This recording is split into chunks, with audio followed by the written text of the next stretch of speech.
Tu peux déposer le bol quand tu es prêt, puis sonner la petite cloche. Difficile de croire que l'on est dans un hôpital. Et pourtant, c'est la nouvelle salle de thérapie psychédélique de l'Institut universitaire en santé mentale de Montréal. C'est vraiment le premier traitement depuis des décennies qui a le potentiel de révolutionner la manière dont on traite la dépression.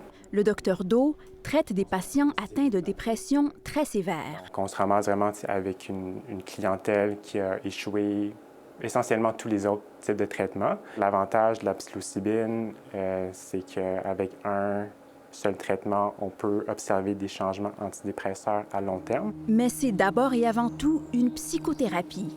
Il y a plusieurs rencontres avant et après la séance. Qu'est-ce qui se passe, Mounet? Le traitement se fait avec une forte dose de psilocybine et dure jusqu'à 8 heures. Ça peut faire revenir certains souvenirs ou les aider à revoir le narratif de leur vie ou de leur dépression sous un autre jour.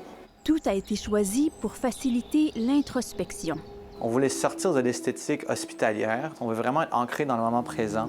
Le patient peut vivre des prises de conscience qui perdurent au-delà de la séance. Si ça leur arrive pendant l'expérience de reconnecter avec une capacité d'émerveillement, ça peut être extrêmement bénéfique. Il peut y avoir aussi plus d'amour pour soi, plus d'amour pour les autres. C'est pas la molécule qui est magique, mais c'est vraiment l'expérience puisqu'on en fait après. Santé Canada l'autorise au cas par cas pour la dépression réfractaire au traitement et la détresse en fin de vie. Le docteur Farzin offre cette thérapie à des patients atteints de cancers incurables, ici, dans ce centre adjacent à l'hôpital général juif. Avec une maladie mortelle, il y a une qualité de souffrance qui est différente de dépression. Face à ce diagnostic, il devient difficile de profiter du temps qui reste à vivre. La psilocybine aide à voir les choses différemment. Peut changer le regard à la vie. Il y a moins d'anxiété à cause de la maladie. Il y a plus d'acceptance de la mort. Comment tu te sens en ce moment? Plus zen. L'accès au traitement est encore limité, mais ces cliniques amènent un nouvel espoir pour bien des gens.